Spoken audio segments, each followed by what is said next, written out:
주보에 보시면은 그 왕이신 그리스도 주일이라고 이렇게 한번 표기를 좀 했습니다. 왕이신 그리스도, 예수 그리스도를 생각할 때 우리는 주로 구원하신 예수님, 구원자이신 예수님, 나의 삶을 인도하시는 목자 되시는 예수님, 이제 이와 같은 이야기를 좀 많이 하죠. 또 치료자 되시는 예수님, 이러한 이야기들을 많이 이렇게 묵상을 하고 삶에 적용을 해나갑니다. 그런데 흔히 좀 놓치고 있는 것이 있지 않을까? 그 부분은 바로 왕이신 예수님이신 것입니다. 이 왕으로서 계시는 예수님, 그 예수님의 모습을 이 시간에, 그리고 앞으로 우리 대림절 그리고 성탄절 이렇게 다가오는 그 기간 동안에는 이 왕이신 예수님에 대해서 함께 좀 나누어 보려고 하는 것이죠. 왕이신 그리스도 주일이라고 했을 때 이것은 어, 교회력이라고 얘기할 수 있습니다. 교회력의 맨 마지막 절기다라고 이렇게 이야기하고 있어요. 우리가 달력이 있죠. 달력도 태양력이 있고 태음력이 있고 막 그러지 않습니까? 양력도 있고 음력도 있고 막 그렇듯이 교회의 역사 가운데에서 예수님이 태어나셨던 거, 그리고 예수님이 고난당하시는 거, 그리고 예수님이 부활하시는 거, 이런 것들을 이렇게 쭉 기념을 하면서 그 성령님이 이렇게 강림하신 거, 이런 것들까지 다 기념을 하면서 이렇게 교회의 역사로 달력에 이렇게 표기를 했습니다. 절기로 표시를 했죠. 그 중에 맨 마지막이 바로 왕이신 그리스도 주일인 것입니다. 이 주일이 끝나고 나면은 그 다음 주는 무엇으로 시작이 되냐면 대림절로 시작이 됩니다. 그래서 대림절은 교회력에 있어서 맨 첫 번째 주일로 이렇게 지내고 있죠. 그래서 교회력의 시작은 대림절부터 시작이 된다. 그리고 마치는 것은 왕이신 그리스도 주일로 마친다. 라는 것을 여러분 기억해 두시면 어디 가서 뭐랄까요, 나름 이렇게 어깨가 으쓱거릴 수 있습니다. 그런데 이 왕이신 그리스도 주일을 제정한 사람은 사실 카톨릭 교황입니다. 1925년 25년에 비호 11세라고 이렇게 이야기를 하죠. 비호 11세가 이렇게 책정을 했는데 그때 당시에 이제 시대적 배경을 좀 살펴보면 1925년도는 세계대전, 1차 세계대전이 이렇게 좀 마친 것과 같은 상황입니다. 그때 당시에 이제 세계 정세는 어떤 상황이었냐면 공산주의가 막 이렇게 횡행했던 그런 시대였죠. 그리고 파시즘이라고 해서 나름 독재 정권을 가진 그런 절대 권력자가 인간 가운데 나와서 국가를 이렇게 좌지우지하려고 하는 그 같은 흐름이 전 세계적으로 이렇게 있었던 것 같은 시대였습니다. 그러다 보니 백성들은 많이 힘들어하고 고통스러워했지요. 이와 같은 현실을 보았을 때 그 카톨릭 교황이지만은 비오 11세는 왕이신 그리스도를 바라봐야 된다라는 것으로서 이 온 세상을 다스리시는 분은 사람이 아니라 바로 왕이신 예수 그리스도이시다라는 것을 이렇게 선포하고 거기에 집중하는 의미에서 이러한 왕이신 그리스도 주의를 제정했다라고 합니다. 그러니까 예수님에 대해서 우리가 이해를 할 때 십자가에 달리신 예수님, 사랑과 섬김으로 다스리시고 이렇게 우리를 품어주시는 예수님, 용서해 주시는 예수님, 거기에 대해서 이렇게 그동안 많이 생각을 해왔다라고 하면은 온 세상을 다스리시는 그 만유의 주, 그리고 만왕의 왕으로서의 그런 큰 권력을, 가장 절대적인 권력을 가지신 분이 바로 예수 그리스도이시다라는 것을 분명하게 얘기하는 것이죠. 이것을 아주 극명하게 보여주는 것 같은 말씀이 있습니다. 빌립보서 2장 9절에서 11절까지의 말씀입니다. 제가 한번 읽어보겠습니다. 이러므로 하나님이 그를 지극히 높여 모든 이름 위에 뛰어난 이름을 주사 하늘에 있는 자들과 땅에 있는 자들과 땅 아래에 있는 자들로 모든 무릎을 예수의 이름에 꿇게 하시고 모든 입으로 예수 그리스도를 주라 시인하여 하나님 아버지께 영광을 돌리게 하셨느니라. 아멘. 예수님은 누구신가? 예수님은 누구신가라고 했을 때 모든 이름 위에 뛰어나신 분이시다. 모든 무릎을 꿇게 하시고 그 위에 주로 시인을 받으신 하나님께서 이렇게 인정하신 모든 왕의 왕이시다라고 이렇게 선포하는 것이죠. 이와 같은 예수님의 모습을 우리가 바라볼 수 있기를 원합니다.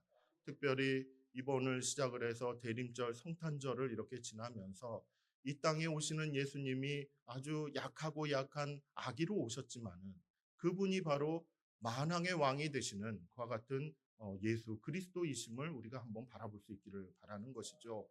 그분이 오셨다라는 것은, 그 예수님께서 오셨다는 것은 그냥 한 아기가 태어났다는 것, 그것만을 의미하지 않는다라는 것이죠. 나라가 임한 것입니다.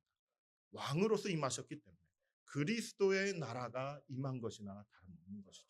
그 그리스도의 나라에 대해서 우리는 관심을 가지고 이렇게 살펴볼 필요가 있는 것이죠. 왜냐하면 여전히 예수님은 살아계신 분이십니다. 여전히 예수님은 온 세상을 다스리십니다. 여전히 예수님은 지금 이 시간에도 여전히 하나님의 그 보좌 우편에서 온 세상을 다스리고 계시는 만왕의 왕이시기 때문에 그 왕이신 예수님을 바라보는 우리의 믿음이 온전해야 될 줄로 믿는 것입니다. 그래서 이번 대림절과 성탄절 기간 동안에 그리스도의 나라가 오시네라는 그런 주제로 말씀을 이렇게 매주마다 한번 다루어 보려고 하는 것이죠. 이에 앞서서 과연 그리스도의 나라라고 했을 때 그 나라는 어떠한 모습일까? 그리고 그 나라 가운데서 살아가는 사람들이 주의 백성, 주의 성도라고 얘기할 수 있는데 우리들이죠? 맞죠? 우리들입니다. 우리들이 그 그리스도의 나라에서 이렇게 살아간다라고 했을 때 어떠한 부분에 보다 이렇게 집중하면서 지낼 필요가 있는지 이와 같은 내용들을 함께 좀 살펴보려고 합니다. 본문의 말씀은 사실 그리스도께서, 예수님께서 내가 왕이니라 라고 분명하게 알리시는 그 같은 본문이 담겨져 있는 그와 같은 말씀입니다.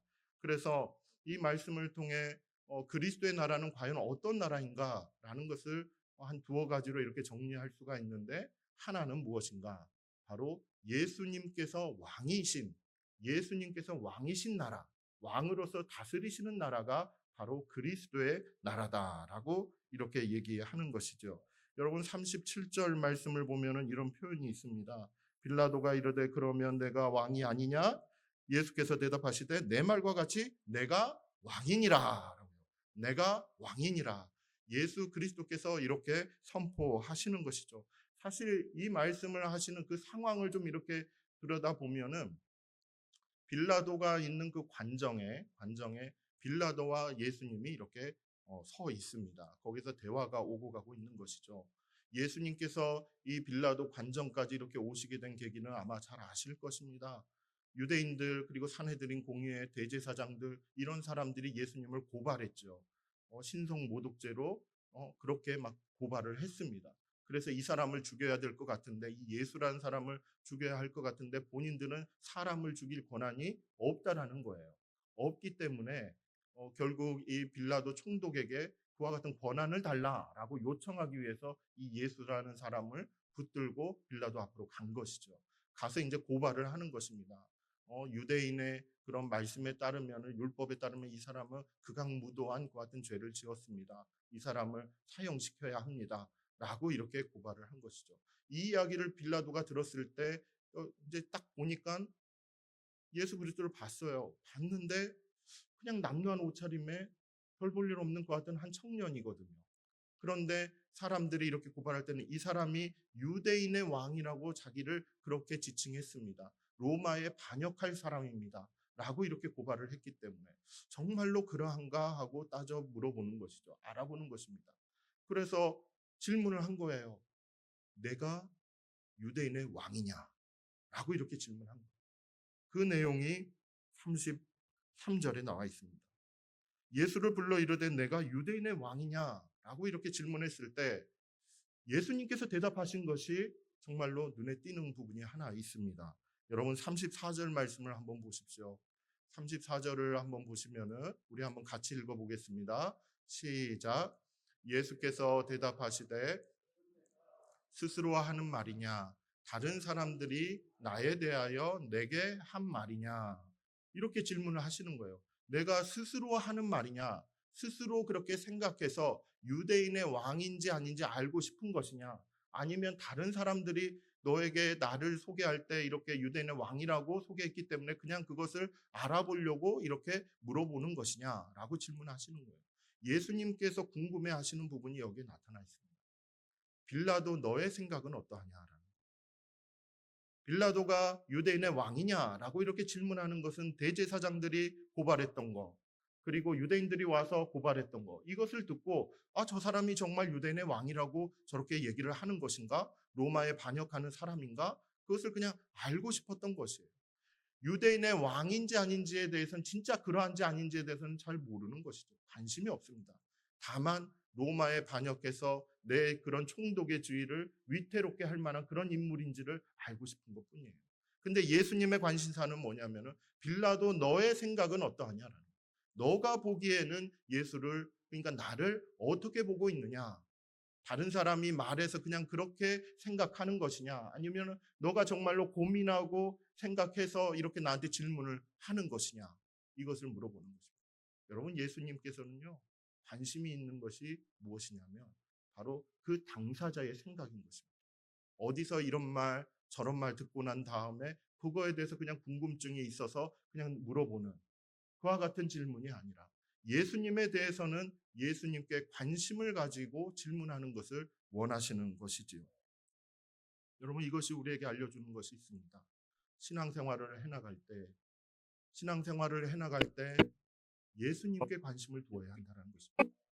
여기저기서 몇 가지 이야기를 들은 거 가지고 그거 가지고 신앙생활을 하는 것이 아니라는 것입니다. 신앙생활은 누구에게 관심을 두는 것이냐면 예수 그리스도에게 관심을 두고 질문하며 응답을 들으며 이렇게 하는 것입니다. 그래서 신앙생활은 어떤 삶이냐면 사랑하는 삶인 것입니다. 사랑으로 살아가는 삶인 것입니다. 하나님을 사랑하는 그와 같은 마음으로 하나님께 예배하고 하나님을 찬양하고 하나님께 기도하고 하는 것이에요. 그 사랑의 마음을 가지고 하나님께 질문을 하는 것입니다. 빌라도에게 예수님을 사랑하는 마음이 있었겠습니까? 하나님을 사랑하는 마음이 있겠습니까? 그것이 아닌 거예요. 그런 사랑의 마음으로 질문한 것이 아니라 그냥 자기의 지위를 유지하고픈 그와 같은 현실을 알고 싶은 마음에서 질문한 것뿐입니다. 그 마음의 중심을 예수님은 보신 것이죠.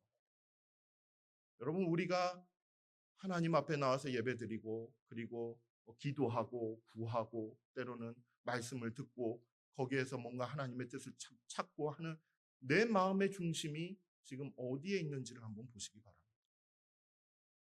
옆에서 누가 가봅시다, 한번 가자, 예배 드려야 되지 않겠니, 기도해야 되지 않겠니, 그렇게 해서 이렇게 해서 그 자리에 앉아 있는 것이 아니라 하나님에 대해서, 예수 그리스도에 대해서 관심을 가지고, 그분이 어떠한 분이신가, 그분이 나에게 무슨 말씀을 하실 것인가, 그분이 나에게 어떤 관심을 가지고 무엇을 이렇게 말씀하시며 인도해 가실 것인가, 여기에 중심을 두고 신앙생활을 해야 한다는 것이죠.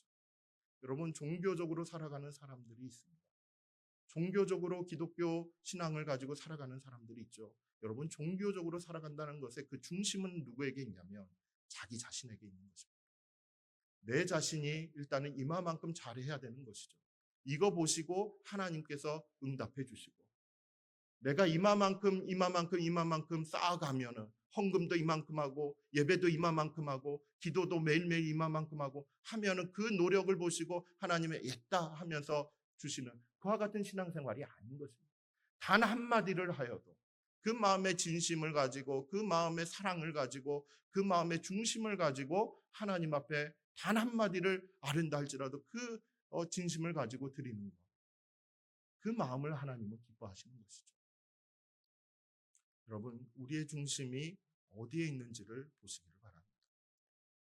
저는 군대에서 기도할 수 있는 시간을 그렇게 많이 확보하지는 못했습니다. 군 생활하면서 어떤 누군가가 그러더라고요. 군종이었던 제 선임 군종이 제가 2등병 때 들어가니까 무엇을 말을 하냐면은, 기도할 데가 없고 시간이 없으면 화장실에 가거라, 그렇게 얘기를 하더라고요. 화장실에 가서 앉아 있으면 5만 가지 생각이 들잖아요. 그때 기도하라고 그렇게 얘기하더라고요. 교회에 가서 이렇게 돌볼 수 있는 여건도 잘 되지도 못했습니다. 제가 군종병으로 생활을 했었지만은 주말마다 이렇게 군종 생활을 해나간다고 해서 예배당을 청소하기도 하고 뭐 이것저것 좀 준비도 해야 되고 해야 되는 그런 상황인데 잘 갈 수가 없었어요. 왜냐하면 선임하사라든지 선임병이라든지 막 이런저런 작업을 막 시키는 게 많아가지고 결국은 예배 준비를 충실하게 하지 못하고 그렇게 예배를 드릴 때가 좀 있었습니다. 마음이 너무 아팠죠. 그래서 한 번은 그냥 도망치다시피 그냥 화장실을 가는 척 해가지고 교회 그 창고에 들어가가지고 거기서 한마디 기도하고 있었어요. 하나님, 언제까지입니까? 예배당 청소 좀 하게 해주세요. 예배 준비 좀 제대로 하게 해주세요. 그거 한마디 했습니다. 많은 기도도 아니었어요. 그 한마디 하고 나니까 연대장이 바뀌더라고요. 그래서 그냥 이제는 눈치 안 보고 그냥 교회에서 살았습니다. 하나님께서는 그 말 한마디, 우리의 여건에 맞는다 할지라도 그 중심을 드리는 그 한마디를 원하시는 것이죠. 질문 하나도 하나님께 관심을 가지고 그리고 궁금해할 때 하나님을 사랑하는 마음, 진정으로 하나님 알고 싶습니다. 하나님과 바른 관계가 되고 싶습니다. 이런 마음으로 드리는 질문을 하나님은 원하시는 것입니다. 여러분, 이 한 주간 살아가실 때 분명히 하나님 생각하시겠지요? 또 예수님 몰래 그냥 이렇게 저렇게 살지는 않으실 것입니다. 예수님 한 번 생각하실 때 그 마음의 중심을 가지고 질문 한마디, 기도 한마디 꼭 해보시기를 바랍니다. 그 중심을 들으시고 받으시는 하나님의 은혜를 경험하게 될 줄이라 믿습니다. 여러분, 이렇게 그 빌라도와 그리고 예수님이 이렇게 서 있는 이 자리를 보면은 우리는 이제 제3자가 되는 것이죠. 그 장면을 보면은 빌라도는 어떤 위치에 있냐면은 그때 당시에 세상 권력의 최고봉에 있는 것이죠. 황제의 권위를 이렇게 이어받아 위임을 받아서 그 지역을, 이스라엘 지역을 이렇게 통치하는, 관리하는 그런 총독으로서 있는 것이죠. 예수님은 어떤 권력자입니까? 온 세상을 다스리시는 하나님 나라의 왕으로 이렇게 그 자리에 있는 것입니다. 그렇게 두 권력자가 이렇게 있는 것이에요. 그 자리에. 여러분, 우리는 어디에 있습니까? 그 사이에 있는 것입니다. 우리의 삶이 현실이 이와 같습니다. 우리는 세상 권력을 경험하기도 하는 것이죠. 그러면서 예수 그리스도가 가지신 그 왕으로서의 권력도 우리는 경험하고 있습니다. 이처럼 우리는 두 가지의 권력을 우리의 현실 가운데서 이렇게 겪고 있을 때 때로는 우리는 딜레마에 빠질 수가 있죠. 어떤 것을 선택해야 될 것인가? 이쪽인가? 저쪽인가? 예수님인가? 세상인가? 늘 이렇게 고민하고 거기에서 이렇게 왔다 갔다 하는 그와 같은 삶을 살아갈지도 모르겠습니다. 여기에 대해서 실제로 바리새인들이라든지 이런 사람들이 예수님을 찾아와서 시험을 했어요. 무슨 시험을 했냐면은 동전 하나 이렇게 딱 보여주면서 이 동전을 가지고 가이사에게 세금을 바치는 것이 마땅합니까? 라는 질문을 했어요. 예수님이 뭐라고 답했게요? 우리가 잘 아는 말입니다. 가이사의 것은 가이사에게, 하나님의 것은 하나님에게 이렇게 바치라고 했습니다. 이 바리새인들은 가이사의 것은 가이사가 이렇게 찍혀 있는 그 동전을 가지고 세금을 내면은 예수님을 공격하려고 했어요. 이런 우리나라를 배반하고 로마에 순종하는 그와 같은 사람이다 하면서 이렇게 민심과 이렇게 멀어지게끔 하려고 했죠. 그렇다면 세금을 내지 말라고 하면 로마에 반역하는 사람이다 라고 이렇게 공격하면서 예수님을 공격하려고 했던 것입니다. 그런데 예수님은 뭐라고 얘기하십니까?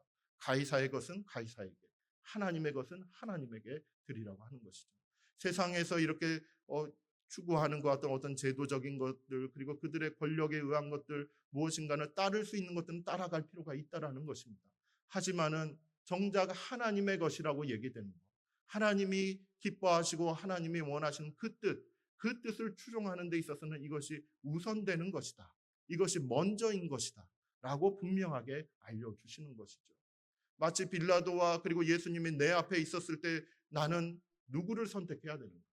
이 둘이 화평을 이루고 평화를 이루면 오케이, 좋습니다, 좋지요. 그런데 이 예수님과 이 세상이 갈등을 빚고 있으면 누구를 선택해야 되는 것입니까? 예수 그리스도를 선택해야 되는 것입니다. 예수 그리스도를 선택하며 그렇게 한 걸음씩 한 걸음씩 걸어나가는 것이 필요한 것이죠.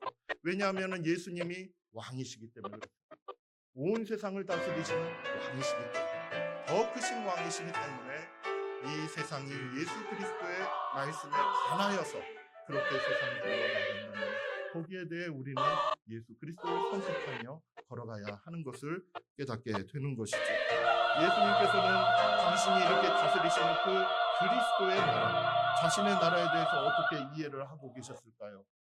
여러분, 예수님이 본인이 이렇게 다스리시는 그 나라, 이 세상 아멘. 가운데에서 운영되고 있는 그리스도의 나라에 대해서 어떻게 이해를 하고 계셨는지, 그것은 우리가 말씀을 통해 잘 알 수가 있습니다. 36절 말씀을 한번 보시죠. 36절 말씀을 우리 한번 같이 읽어보겠습니다. 시작. 예수께서 대답하시되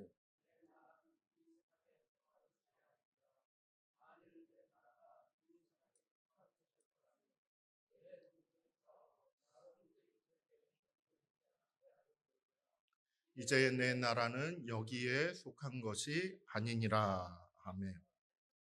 예수님께서 다스리시는 그 그리스도의 나라, 하나님의 나라, 그 나라는 과연 어떠한 성격을 가지고 있는가? 이 땅 위에서 있을 때 이 세상에 속한 나라가 아니다라고. 이 세상과 완전히 구별되어 있는, 구분되어 있는 나라이다라고 분명하게 선포하시는 것이죠. 여러분, 5층에 저희가 목양실이 있습니다. 이 말씀을 묵상하면서 목양실에 이렇게 창이 좀, 아이쿠, 죄송합니다. 이렇게 커가지고 한번 이렇게 다 밖을 좀 봤어요. 건물들이 참 많이 있더라고요. 여기도 있고 저기도 있고 저기도 있고. 그러면서 한번 질문을 해봤습니다. 저렇게 넓은 땅에 건물도 많은데 저기에 그리스도의 나라는 어디일까? 이런 생각을 좀 해보았어요. 여러분, 산에 올라가시면은 산 아래 정상에 딱 올라가서 이렇게 그 땅을 이렇게 살펴보았을 때 어디가 그리스도의 나라고 어디가 그리스도의 나라가 아닌 것 같습니까? 여러분, 한번 그것을 구분할 수 있으시겠습니까? 학자들은 이렇게 얘기를 합니다. 그리스도의 나라는 하나님의 법, 그리고 하나님의 그러한 가르치심, 하나님의 뜻, 이것이 이루어지는 곳이 그리스도의 나라다, 하나님의 나라다라고 이렇게 얘기를 하는 것이죠. 어거스틴이라는 사람 아마 잘 아실 것입니다. 그분이 쓴 이런 책 중에 하나님의 도성, 신국론이라고 하죠. 하나님의 도성이라는 책이 있습니다. 거기에 보면은 두 가지 나라가 나타납니다. 지상의 나라, 그리고 하나님의 나라, 도성이라고 표현합니다. 지상에 펼쳐져 있는 그 나라는 자기 자신을 아멘. 사랑하고 자기 자신을 보호하고 아멘. 자기 자신을 위한 여러 가지 제도와 그리고 권력과 이런 것들이 횡행하고 있는 그와 같은 나라인 것이죠. 그 안에서 결국은 하나님과 이렇게 대치되고 갈등하면서 결국은 하나님의 그 능력에 따라, 하나님의 권세에 따라서 이제는 소멸되어져 가는 그와 같은 나라의 모습을 이 지상의 나라라고 이렇게 얘기를 합니다. 그런데 하나님의 나라가 있다라는 거예요. 그 하나님의 나라는 하나님을 사랑하는 나라입니다. 자기 자신을 사랑하는 나라가 아니라 하나님을 사랑하고 하나님의 뜻과 그리고 하나님의 법칙을 따르며 하나님의 뜻을 이루고자 하는 그와 같은 나라라는 것이에요. 그 나라가 이 땅 위에 있다라는 것이죠. 이 나라는 그리스도께서 다스리시기 때문에 영원하고 그리고 완전하게 세워지는 나라입니다. 그런데 이 현실 가운데는 이 두 가지 나라가 같이 섞여 있다라는 거예요. 같이 섞여 있다라는 거예요.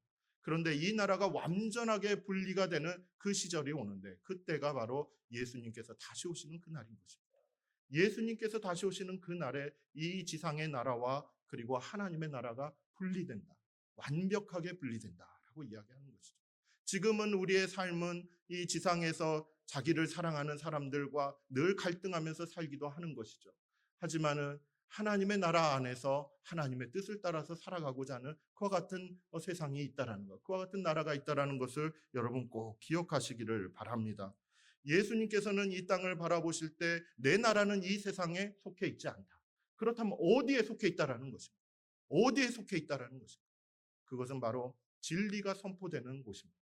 그것은 바로 진리를 깨닫고 그리고 진리를 따라서 살아가는 그 같은 사람들이 거하는 곳을 바로 그리스도의 나라라고 얘기하는 것이죠. 그 내용이 37절에 있는 것입니다.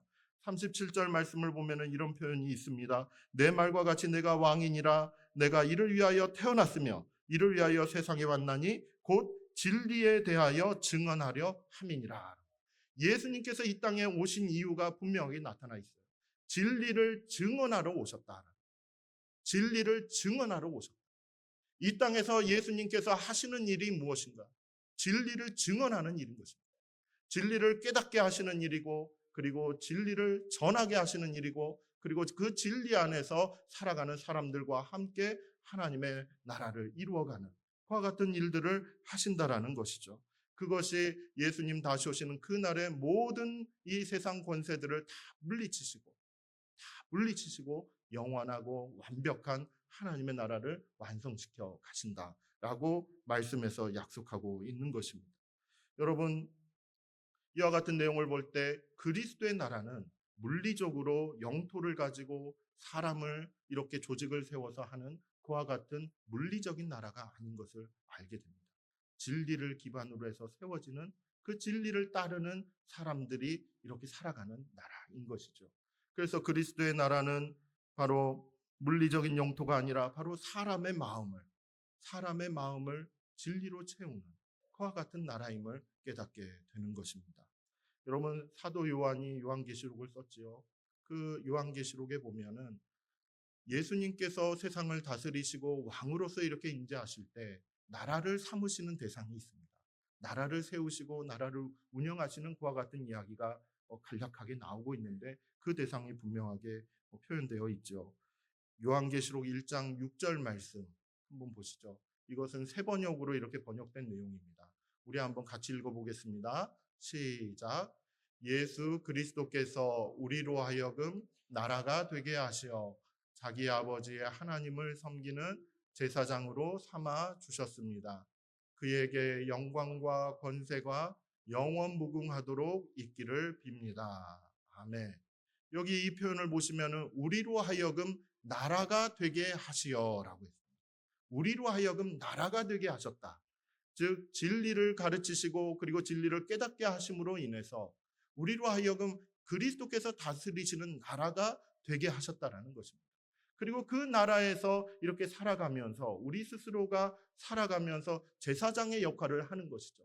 여러분, 이 제사장의 역할은 무엇입니까? 바로 예수님을 믿지 않는 죄인들, 그 죄인들을 하나님께로 인도해가는 그 중간에서 그 다리가 되어지는 것 같은 역할인 것입니다.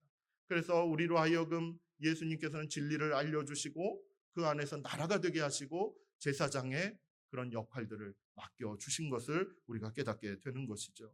이처럼 예수님은 세상을 다스리실 때 성령 안에서 그리고 성경을 통해서 그리고 교회를 세우시면서 이처럼 진리를 가르치시는 것입니다. 진리를 깨닫게 하시는 것입니다. 그리고 진리를 전하게 하시는 것입니다. 이러한 삶, 그리고 이와 같은 마음, 이와 같은 사람들, 이와 같은 사람들의 모임, 이것이 다 그리스도의 나라임을 우리는 깨닫게 되는 것이죠. 여러분, 그리스도의 나라는 성령과 성경과 교회를 통해 운영이 되는 것입니다.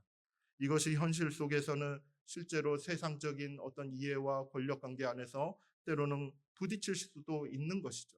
그 안에서 우리가 선택해야 될 것은 바로 왕이신 그리스도, 왕이신 그리스도께서 무엇을 원하시는가, 어떤 것을 말씀하시며 어떻게 살아가기를 원하시는가, 여기를 선택하며 걸어가야 하는 것입니다. 우리 연세교회가 예수 그리스도 그분께 관심을 더 깊이 갖기를 원합니다. 예수님께 질문을 할 때도 중심을 가지고 사랑을 가지고 그렇게 질문할 수 있기를 바라는 것입니다. 그리고 예수님께서 하시는 그 말씀 가운데 그 진리를 깨달아가며 그 진리를 따라서 이 땅 위에서 그리스도의 다스리심을 전파하고 그리고 그 안에서 살아가는 그와 같은 삶을 살아가기를 원하는 것입니다. 여러분, 37절의 끝부분을 한번 보십시오. 37절 말씀의 끝부분을 보시면은 무릇 진리에 속한 자는 내 음성을 듣느니라 라고 있습니다. 진리에 속한 자는 내 음성을 듣느니라. 그리스도의 나라에서 살아가는 삶의 방식인 것입니다. 예수 그리스도의 음성을 들으며 예수 그리스도의 음성을 감사합니다. 그 안에서 한 걸음씩 주님과 걸어 나가는 것이죠. 그래서 성경을 가까이 할 필요가 있는 것이죠. 함께 모였을 때 하나님의 말씀과 함께 늘 동행하며 그 말씀대로 함께 기도하며 그리고 거기서 받은 은혜를 나누며 살아가는 것이 그리스도의 나라에서 살아가는 삶인 것입니다. 그래서 평안도 더 나아가 그 말씀 안에서 깨닫게 되는 그 은혜를 나누면서 살아가는 것이죠. 우리 연세교회가 그리고 우리의 삶이 올해도 내년에도 평안하여 든든히 서나가기를 축복합니다. 가장 하나님께서 다스리시는 역사, 그 역사를 많이 경험하시기를 축복합니다. 여러분 그래서 바울의 마지막 평안도 모습을 혹시 경험하시고 기억하십니까? 든든히 서나가는 로마에 가운데 갔었지요. 하나님 로마에 경험하시고 가서 감옥에 그리고 갇히기도 했습니다. 근데 감옥에 갇히기 성령의 전에 위로하심 가운데 마지막 이제 힘을 감옥에 얻으시면서 갇히기 전에 한 2년 걸음씩 정도 걸어가는 로마에 저와 여러분이 그 집을 되기를 갖다 하나 예수 얻어가지고 그리스도의 거기서 이름으로 가택연금 축복합니다. 상태가 되었습니다. 로마에 권력이 있었다는 것이죠. 그 권력 때문에 밖에도 못 나오고 하면서 그 안에서 2년을 지내야만 했습니다. 그런데요, 그 사람은 로마의 치하 그 권력 아래에서 그냥 거기에 눌려서만 살았던 사람이 아닙니다. 이 바울은 어디 나라 사람입니다. 그리스도의 나라의 사람인 것입니다. 거기에 속한 사람이었기 때문에 비록 가택연금 상태에 있었지만은 그 집에 찾아오는 사람들이 있었을 때 그 사람들에게 하나님의 나라를 가르치고 주의 복음을 전하고 하는 그와 같은 사역을 끊임없이 해나갔다는 거예요. 세상 권력은 그렇게 누른다고 할지라도 거기에 굴하지 않는 것입니다. 그 안에서 그리스도의 법을 따르며 예수 그리스도의 다스리심을 따르며 그렇게 순종하며 걸어갔던 그 바울의 모습을 우리는 보게 되는 것이죠. 세상과 그리스도의 나라는 분명히 다릅니다. 그렇지만은 우리의 현실 가운데는 섞여 있는 것이 사실인 것이죠. 하지만 예수님 다시 오시는 그날에 확연하게 구분되어서 그리스도께서 온 세상의 왕이심을 분명히 깨닫게 하시고 보여주실 것입니다. 이것을 소망하시기 바랍니다. 이것을 기다리시기를 바랍니다. 예수님이 왕으로 오시는 그때에 부끄럽지 않는 모습으로 주의 백성으로 그 자리에 서 있을 수 있도록 우리의 삶을 진리로 채워가며 그 진리를 따라가며 또한 예수님 하시는 그 말씀을 따르며 한 걸음씩 걸어갈 수 있기를 예수 그리스도의 이름으로 축복합니다.